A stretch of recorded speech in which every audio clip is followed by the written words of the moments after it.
pastor at the Salida Vineyard. I'll be giving the sermon today. So it's the first week of Advent, believe it or not. So we are going to be starting a new series. We will come back to our Sermon on the Mount series and finish it in January, but we're taking a little break right now. So every year the National Vineyard comes out with a new theme to talk about and explore as a part of the Christmas story. So we'll be following along with that. And this year the theme is the gift of risk, the radical yes of Christmas. But first I want to start off with the story. So I, as a kid, was a pretty sensitive kid. I had an earnest faith in God early on, but it was sort of a magical faith in Him. I was a youngest sibling, very trusting, and I was teased for being gullible and naive. So fast forward to about 4 years ago, I went on a women's retreat. And we were paired up the first night with another woman there, and we were told to listen to the Spirit for whatever we needed to pray for that person, without asking what they needed prayer for, anything about how they were doing. I was paired up with the gal I barely knew, so I was particularly skeptical that I would have anything to share with her. You see, I had kind of wizened up by now. I had a more practical faith.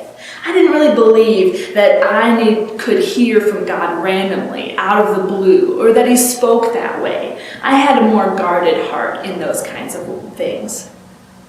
But while I waited, I heard something. I saw a picture of a woman going into a house and opening the doors and windows as if to do spring cleaning. So I shared this picture with this girl, and I said, maybe it means something metaphorical, like, does God want to open up the windows of your soul? Or is there something dark inside of you that He wants to shine light on? But when she looked at me and replied, I was surprised. Her answer was, no, nothing like that. I just clean houses for a living. And then we prayed. And when I prayed for her, I could tell that she felt seen and particularly touched, because she knew that God had spoken to me for a picture for her that was unique to her, that no one else could have known. I certainly could not have known or guessed. That small moment was foundational to me as I look back on it. It started a journey for me.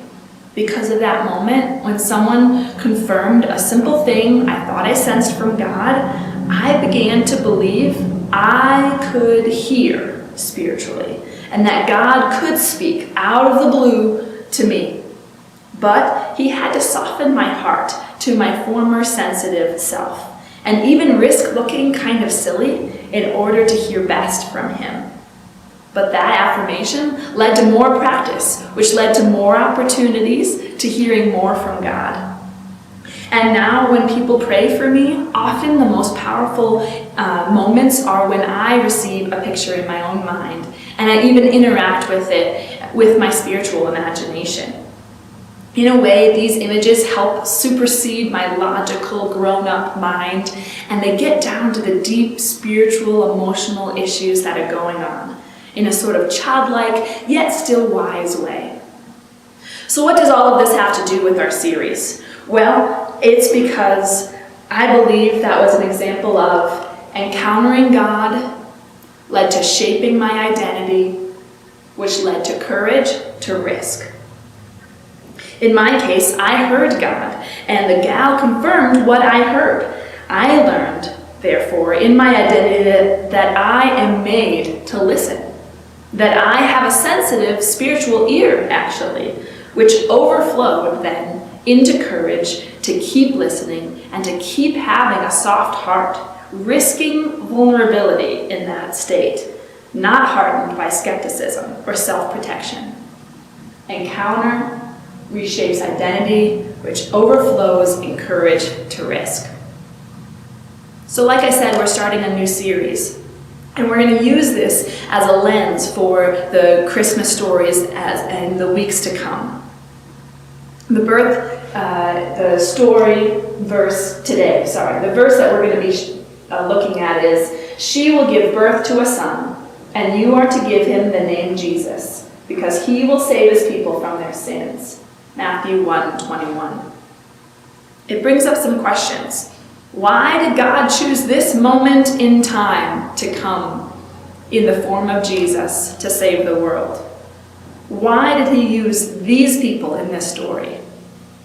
But it goes one step further. It also brings up, why did God choose me? Why is God choosing now? We will use this lens to talk about encounter, identity, risk. God asked the people in the story, Mary, Joseph, Jesus himself, to risk a lot. And their radical responses could have only come out of a radical encounter with God. It showed them the divine truth of who they were, and then they lived that out in a life-altering way. But let's first talk about who risked. Who else? First, God. God risked. In the picture of creation, in creating all of humanity, and also in the story of Christmas. Think about it. God created humans. We rejected him. God sent Jesus. People killed him. That's a pretty risky way to have your rescue plan for the world, right? One that could be rejected. God created a free choice system, and he honors it. God has a plan that not all people will accept, and he still went ahead with it. This risk idea messes with our preconceived notions on sovereignty. And while it's a bigger theological question than I can even begin to handle, I do think the messiness of God's way is something worth wrestling with. I do think there's also a spiritual principle that we can all think about and handle here. Love is risky, but love creates good. Love is risky. And in fact, I would argue if your version of love doesn't involve putting yourself on the line, it's not actually love. But love leads to good. And there are many spiritual principles in the Bible. Jesus talked about many of them through metaphors and parables. Let's look at one way to talk about this. John 12:24 says, "Very truly I tell you, unless a kernel of wheat falls to the ground and dies, it remains only a single seed.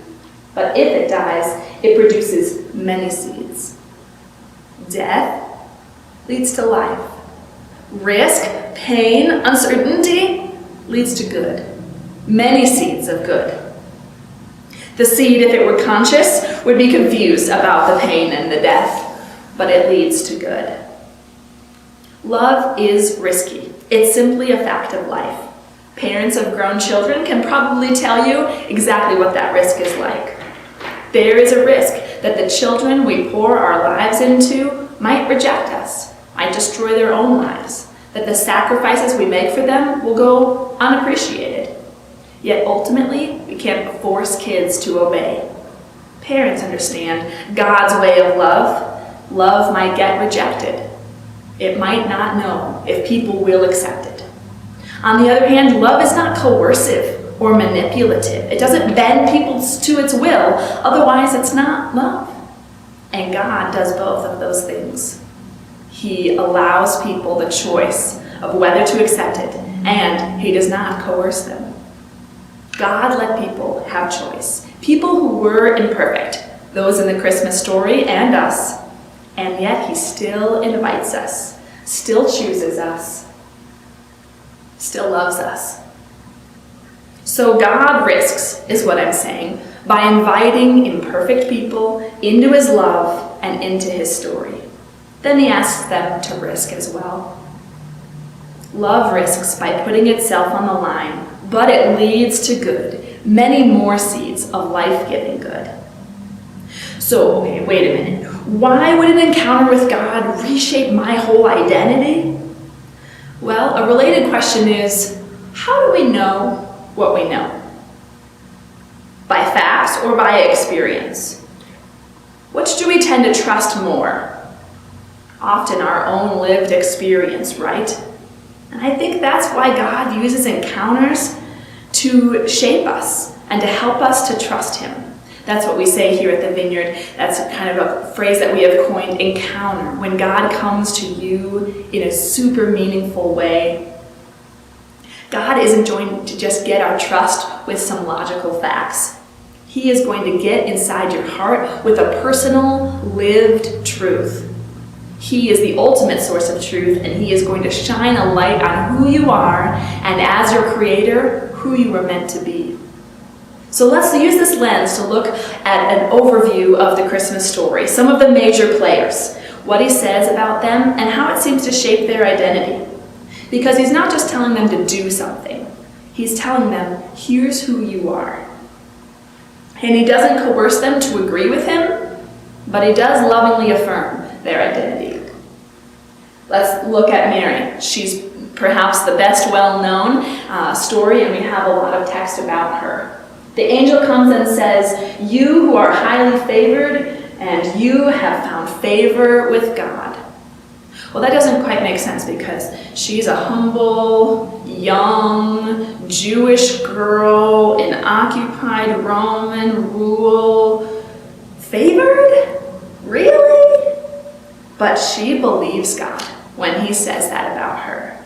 And when she replies and responds in her beautiful song, the Magnificat, she says, I am blessed. The Mighty One has done great things for me. She seems to have internalized this favor from God and really taken it in and let it reshape her. Or let's look at Zachariah for a minute. He is a temple priest. He has a lot more privilege than Mary. He's also a man, but he is suffering from some societal shame and some frustration spiritually because he doesn't have a son or any children at all. His wife is barren. And he should, of all people, should have like a direct line to God, right? He's a priest. He goes to the temple. Well, when he goes to the temple, the angel shows up and says, your prayers have been heard. Which means you have been heard. That's something different. He may have been a faithful God, but he didn't believe it. Faithful to God, but he didn't believe it right away. But eventually Zechariah does obey what God asked him to do, and he praises God. And let's look at Elizabeth. She, the wife of Zechariah, finally got pregnant after all the societal shame and disgrace. That is really important in that society to have children, and lots of them. She finally gets pregnant. And then she encounters Jesus in the womb of Mary, and she is overcome and says, why am I so favored that the mother of my Lord should come to me? So favored. She went from disgraced to favored. That is quite the encounter. And even the shepherds. We know that they were outcast. We know that they were nobodies. They had a stinky, dirty job on the edge of town. And yet the angels come to them and say, I bring you good news. You will find a baby. That is something. They had been chosen for the best news in the world. And they are told to go look for the best treasure in the world. Those are not the messengers I would have chosen as my ambassadors. That's a risky choice, God. But I bet those shepherds felt loved, seen, heard, and then they did go out and share. We'll talk about that in a minute. So what's the deal with Advent? Why don't we just celebrate Christmas on Christmas Eve and Christmas Day and call it good? Why lead up to it with all this whole month of December? Well, I think Advent can be a season of not only preparation of our hearts, but expectant waiting to encounter God. We can ponder the Christmas story. Hopefully I've whet your appetite with some of these stories. The Christmas story has been fodder for much spiritual imagination over eons.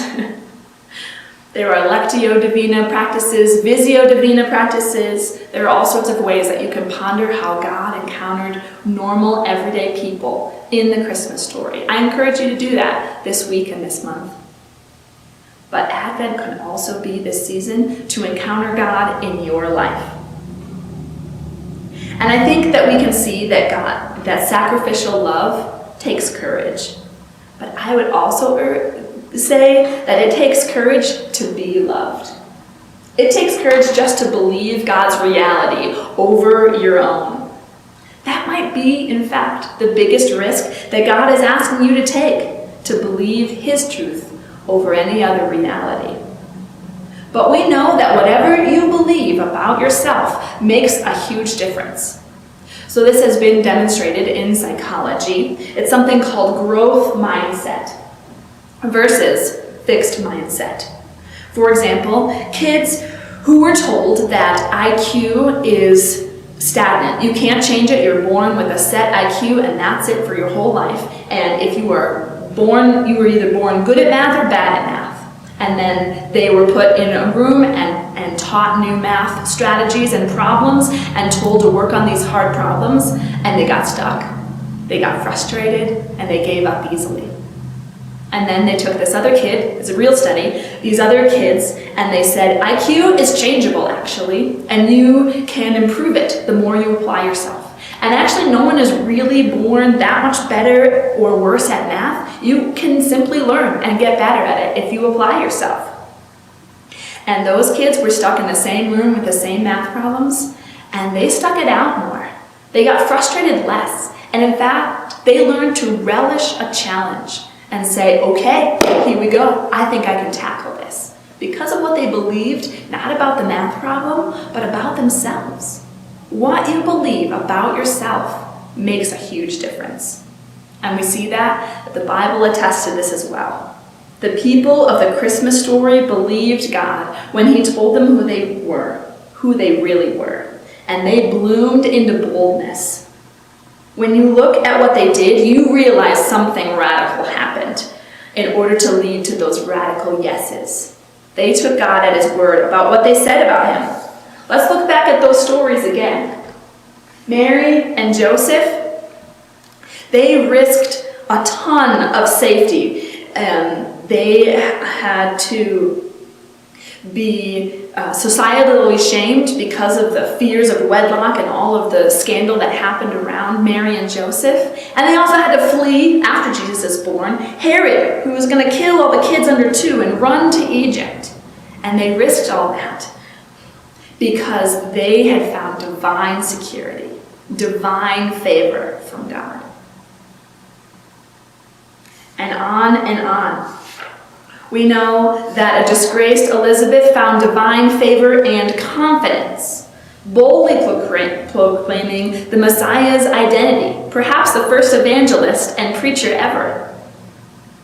And Zachariah, who was discouraged and disillusioned, found a God who was closer than he ever thought. And he finally believed him and obediently went against the grain to name his son something non-traditional. And those outcast, nobody shepherds accepted the privilege of going to find the best treasure in the world. And they boldly told the good news. And on with the others in the story. It even happened with me. It could even happen with you. Even though this encounter that I told at the beginning of my message has been taking shape in me in small steps over time, it's still radical. As I prepared this sermon, I thought about why it had come to mind and asked God over and over what He was really trying to say about my identity. And here's what I got. God showed me I could hear, but I needed to risk keeping a soft heart to hear Him best. My childhood taught me that being sensitive and vulnerable is a liability. But God showed me in His upside-down kingdom, it is actually an asset and helps me more easily hear Him. It turns out I can have both a smart mind and a sensitive heart. Jesus told His disciples when He was sending them out, I send you like sheep among the wolves, wise as serpents and innocent as doves. Both. It makes sense. My work with the church now involves a lot of discernment. Discerning what songs and themes to introduce, helping discern what sermon series we talk about, strategically supporting other leaders. In short, to listen to God about a lot of stuff. It sure helps that I can be sensitive. And that has produced many seeds over time. Not just one result, but many. The more as I look back, and the more as I understand who I am made to be. So, to wrap up, did you catch what I said to God about my encounter? I asked him about why that moment came to mind. And I asked him what he is showing me about my identity. So I suggest that you this week take some time to do the same thing. Ask God, come reveal yourself. And ask him, who do you say that I am? And let that soak in. You might have to ask over and over, God, reveal yourself. Who do you say that I am? It might be a process. Keep asking, keep waiting. But when you know who you are, you naturally live out of that. Because a personal presence of God leads to a beloved identity, which leads to supernaturally bold courage to risk, to say yes. Let me say a blessing over you. This week and this Christmas season, may God bless you with his presence and with his love. May his radical truth shape your identity so deeply that you simply overflow with courage to believe what he says about you and to follow him wherever he invites you on this great adventure. Amen.